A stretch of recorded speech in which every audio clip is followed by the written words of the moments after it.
Finansial. Kali ini kita akan membahas tentang saham WiFi atau solusi sinergi digital Tbk. Nah, ini laporan keuangan yang kuartal pertama 2025.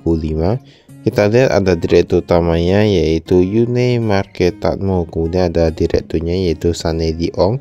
Untuk amakan tahu mereka tadi Fatmawati Mas Bot 3 Kau 38 sampai 329, tepatnya di Cilandak Jaksel. Nah, ini kita lihat nih sahamnya ini kemarin sempat meroket tajam ya. Dan kalau dengar dari berita itu kan katanya ada masuk modal dari adik Prabowo, adik Pak Presiden, kemudian ada beberapa toko lainnya. Tapi kita lihat dulu kinerja itu gimana. Untuk laporan keuangannya nilainya 1 tahun penuh dan bentuknya itu dia rupiah. Kas dan setara kas kita lihat dari 18 miliaran sekarang menjadi 183 miliaran. Kemudian ada piutang usaha, dari ini piutang usaha pun berkurang ya. Nah, total aset lancarnya 500 miliaran menjadi 700 miliaran. Ini pun meningkat. Dan kita lihat dulu, sebenarnya total aset bukan berarti dia bagus ya. Kalau aset meningkat bukan berarti dia bagus. Total asetnya kita lihat dari 2,9 triliunan menjadi 3 triliunan. Nah, ini cukup banyak ya. Di sini kalau kita lihat hutangnya dulu, liabilitas jangka pendek dan lain-lain. Total hutangnya dari 1,9 triliunan sekarang menjadi 2,2 triliunan. Berarti kan dia meningkat kurang lebih sekitar 300 miliaran ya. Nah, ini tadi total asetnya 3 triliunan. Berarti sudah jelas hutangnya lebih banyak daripada ekuitasnya sendiri. Nah, bahkan kalau kita lihat dia meningkat sekitar 300 miliaran. Untuk yang total ekuitasnya, dia meningkat kecil saja, paling 100 miliaran saja. Nah, kita sudah bisa nampak ya. Berarti kan dia hutangnya meningkat lebih banyak daripada ekuitasnya. Lalu sebenarnya total asetnya itu, hutangnya itu menggunung sangat banyak, sebenarnya lebih banyak daripada ekuitasnya. Nah, bisa nampak jelas di sini 3 dari 2,9 menjadi 3,2, tapi semua rata-rata itu hutang. Dari sini kita lihat pendapatan usahanya 139 miliaran menjadi 231 miliaran. Nah, itu yang dari perbandingan dengan kuartal pertama tahun 2024 yang tahun lalu. Untuk beban umum di sini semua rata-rata meningkat. Penghasilan nenek kemudian ada rugi sedikit, sekarang untung pun 50 jutaan saja. Laba usaha dia meningkat dari 64 menjadi 137 miliaran. Kemudian laba netonya ya, dari 29 miliaran menjadi 82 miliaran. Berarti dia kan ada peningkatan yang beberapa kali lipat ya. Nah, labanya dari 29 miliaran menjadi 82 miliaran. Tapi kalau kita lihat di sini berarti 2 kali lipat lebih ya. Nah, tapi kalau kita lihat di sini, kami merasa kinerjanya kan cukup bagus. Tapi hal yang perlu diperhatikan itu adalah hutangnya. Nah, biasanya hutang itu adalah sebuah bom waktu. Ketika manajemen tidak mampu untuk mengelola hutangnya dan mereka lebih memilih memakai hutang untuk meningkatkan penjualan, suatu hari nanti ketika penjualan anjlok turun, nah kita kan nggak ada tahu, nggak bisa bilang bisnis itu selalu berjalan bagus, itu nggak bisa bilang. Nah, itu akan menjadi sangat bahaya. Di sini manajemennya nggak ada berubah, semua rata-rata sama. Nah, itu yang kami maksud dengan hutang itu, peningkatan hutang besar-besaran itu agak berbahaya ya. Tapi kalau manajemennya mampu, yaitu tergantung mereka sendiri. Ini persentase kepemilikan, kita lihat apakah ada mengalami perubahan atau tidak.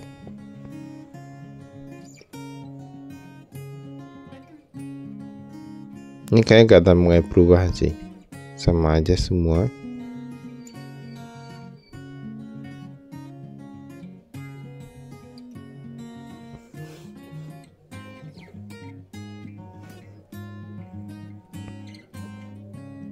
Ini kita skip. Tapi untuk saat ini saham rata-rata ada yang meningkat, ada yang menurunnya. Maka kalau bisa kami katakan investasi saham itu di yang memang sudah terbukti aja perusahaannya itu lebih baik. Kas dan setara kas kita lihat peningkatan besar-besaran di Bank BCA dari 700 jutaan saja menjadi 148 miliaran. Nah, ini peningkatan yang luar biasa nih, bahkan diikuti oleh Bank BNI. Tapi Bank BNI kayaknya entah ada kasih hutang atau enggak. Nah, itu bisa kita lihat sendiri, karena kemarin kayaknya pernah baca berita itu Bank BNI kayak ada suntik modal atau kasih hutang atau gimana ya. Nah, kurang tahu. Tapi di sini nanti kita bisa lihat piutang usaha pihak berelasi pihak ketiga. Seharusnya ya rata-rata sebuah perusahaan yang dia dimiliki oleh manajemen yang cukup bagus, piutangnya itu gak bakalan macetnya. Maksudnya dia oke, kadang bisa macet, tapi rata-rata agak jarang. Apalagi kalau ada yang toko berpengaruh. Ini kita lihat, nah ini cash flow ini sangat bagus ya menurut kami. Lebih dari 120 hari cuma 100 jutaan saja. Penurunan kerugian nilai piutang ini sama 2 miliaran. Tapi kalau kita lihat di sini cash flow-nya termasuk tergolong bagus ya. Uang muka dan lain-lain kita skip. Ini aset tetap. Nah, bisa lihat di sini ada penambahan di beberapa tempat.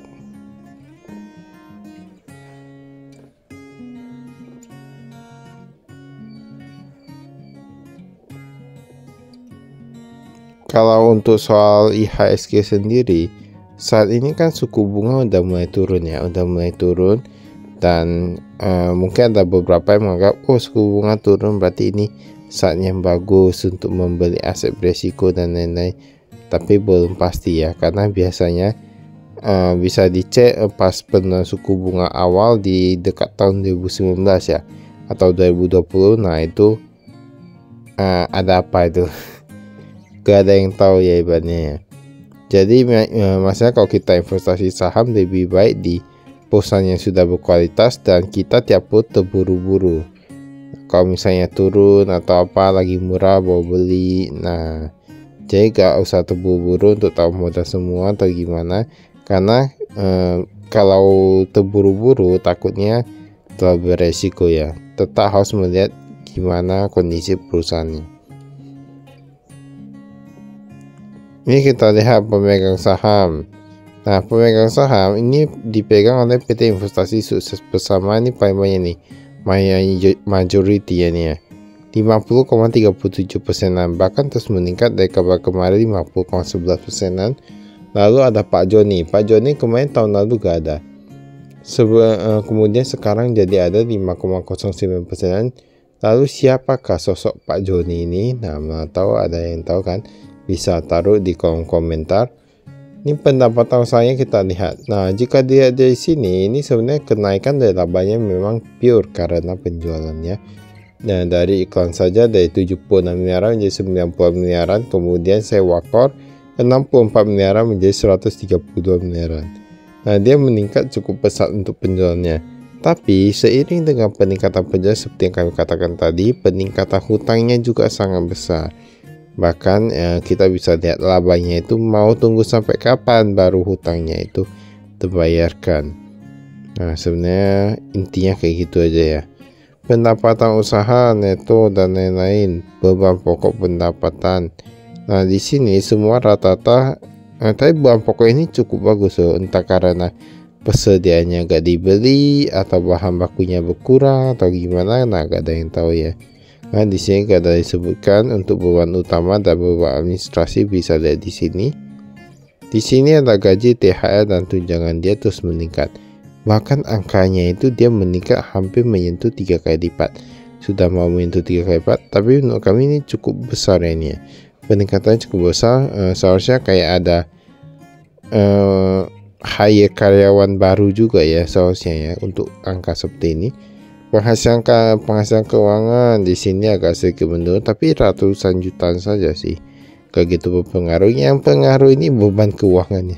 Beban keuangan ini banyak nih. Bunga obligasi, bunga pinjaman bank, bunga pinjaman, bunga ini itu. Nah, sebenarnya kalau misalnya mereka ada, kan kita lihat cash kerasnya itu banyak ya.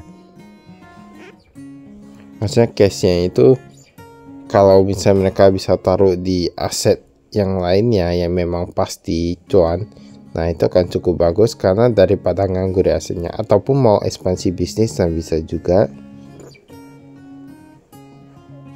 Tapi perlu diingat, masalah setiap ada ekspansi bisnis, biaya seharusnya tetap bertambah.